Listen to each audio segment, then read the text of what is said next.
Doctor Babita काजल, चौधरी बल्लूराम गोदारा, राजकीय कन्या महाविद्यालय श्री गंगानगर के हिंदी विभाग से।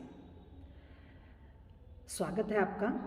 आशा है आप लोग कुशल होंगे, मंगल होंगे, स्वस्थ होंगे, प्रसन्न होंगे और अपने अध्ययन में रत होंगे। आज हम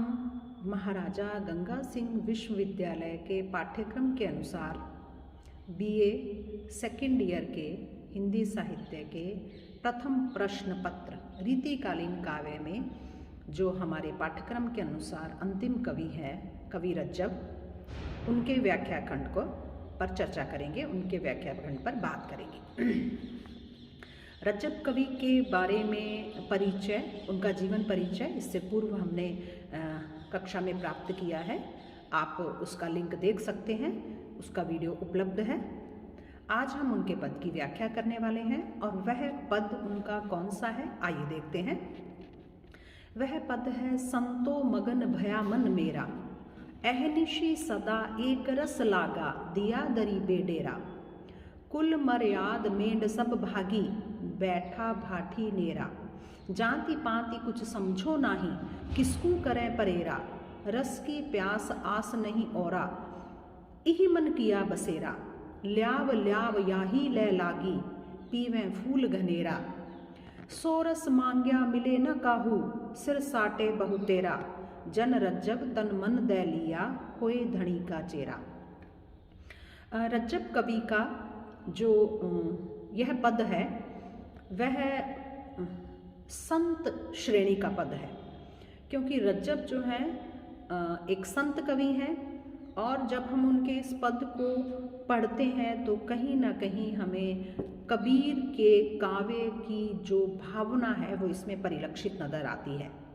तो स्पष्ट है, क्योंकि रज्जब भी संत कवि हैं, तो संत काव्य सी निर्गुण ब्रह्म के प्रति एक निष्ठता, अनन्यता रज्जब के काव्य में भी दिखाई देती है। और वो क्या कह रहे हैं? वो कह रहे हैं, संतो मगन भया मन मेरा, कि हे संतो सुनो, मेरा मन तो अब मगन हो गया है। अहनिशि सदा एक रस लागा, दिए दरी बेडेरा, अब रात दिन मुझे बस एक ही धुन, एक ही रस की आस, उसका स्वाद जो है वो लग गया है, मेरी जबान पर लग गया है, उसके आनंद को प्राप्त कर लिया है, मैंने उसको चख लिया है उस आनंद को, इसलिए दिया दरी बेडेरा, मैंने तो अब उसी के दर पर अपना डेरा डाल लिया है, शरण, उसकी शरण में चला गया हूँ और अब मुझे कुछ नहीं चाहिए, केवल मुझे उसी रस की आस है।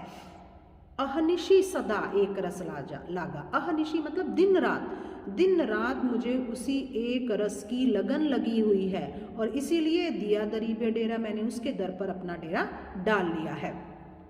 कुल मर्याद मेंढ सब भागी, बैठा भाठी नेरा, और अब मुझे कोई परवाह नहीं है। जैसे एक व्यक्ति को अगर रत्न मिल जाए और बहुमूल्य हीरा मिल जाए और उसके बदले में उससे कोई छोटी राशि मांग ले तो वह छोटी राशि को बड़े आराम से देने के लिए तैयार हो जाता है, ठीक वैसे ही उसे अनंत भंडार मिल गया है रस का, और उसके कारण कुल का, मर्यादा का भय, सांसारिक मर्यादाओं का भय, सांसारिक जो रीति रिवाजों का भय, वो सब जो है वो उसके मन से दूर हो गया है। बैठा भाठी नेरा, अब तो ऐसे लगता है जैसे वो हमेशा ब्रह्म के निकट निवास करता है, और जिसे कहते हैं हाथी के पांव में सबका पांव, और वह ब्रह्म की निकटता, ब्रह्म की निकटता में जो आनंद है वो संसार के किसी मोह में, किसी पदार्थ में, किसी वस्तु में, किसी भौतिकता में नहीं है। जाति पाति कछु समझो नाही, किसको करे परेरा, मुझे अब जाति पाति की दीवारें भी समझ में नहीं आती हैं, कोई भी ये दीवार जो है वो ईश्वर के निकट जाके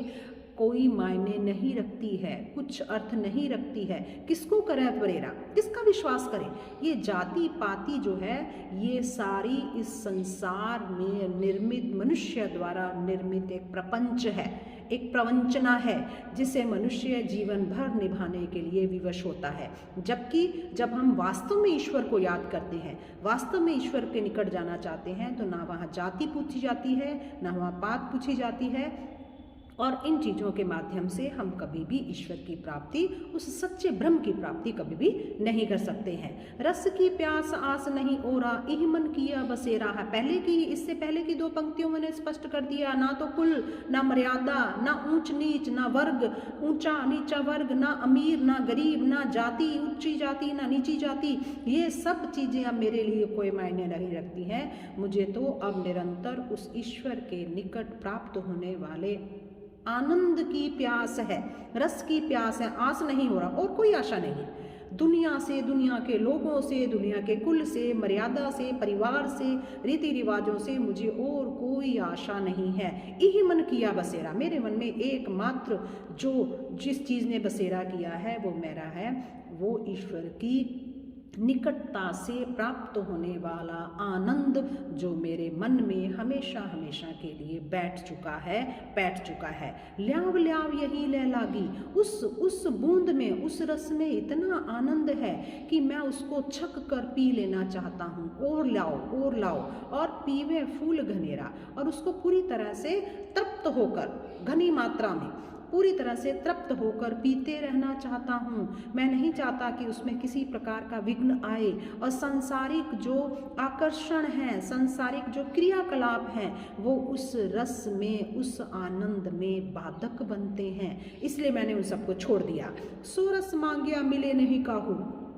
इस रस की विलक्षणता ऐसे है कि मांगने से नहीं मिलता है, मांगे हम किसी को नहीं मिलता है। सिर साटे बहुतेरा, बहुत से लोग प्रयास करते हैं कि हम जो है उस ईश्वर की प्राप्ति के आनंद को अनुभूत कर सकें, लेकिन होता नहीं है, मांगने से मिलता नहीं है। जन रज्जब तन मन दे लिया होए धनी का चेहरा, रज्जब कवि कहते हैं कि ये कैसे प्राप्त होता है, जिसने अपने आप को पूरी तरह से उस प्रभु के, उस ब्रह्म के समर्पित कर दिया, तन मन दे लिया, तन मन देकर ये रस लिया है, होए धनी का चेहरा, और वह हमेशा हमेशा के लिए अपने मालिक का, अपने स्वामी का, अपने परम पिता परमेश्वर का, अपने ब्रह्म का, उस प्रभु का हमेशा हमेशा के लिए दास बन जाता है। तब समझ में आता है कि इस दुनिया से प्राप्त होने वाले आनंद, सभी आनंद नश्वर हैं, सभी आनंद क्षणिक हैं, सभी आनंद क्षण भंगुर है, कुछ समय के लिए प्राप्त होते हैं, लेकिन ये ऐसा आनंद है जो स्थायी है, ये ऐसा आनंद है जो चिर है, जो हमेशा हमेशा के लिए हमारा उद्धार कर देगा, हमारी आत्मा का उद्धार करके हमें मोक्ष की ओर लेके जाएगा। इस तरह से बड़े ही सहज सरल भाषा में एक संत वाणी इसमें कह सकते हैं कि कवि रज्जब ने इसके माध्यम से, इस व्याख्या के में, इस पद के माध्यम से उन्होंने एक जीवात्मा की क्या आवश्यकता होती है, उसको क्या चाहिए, उसको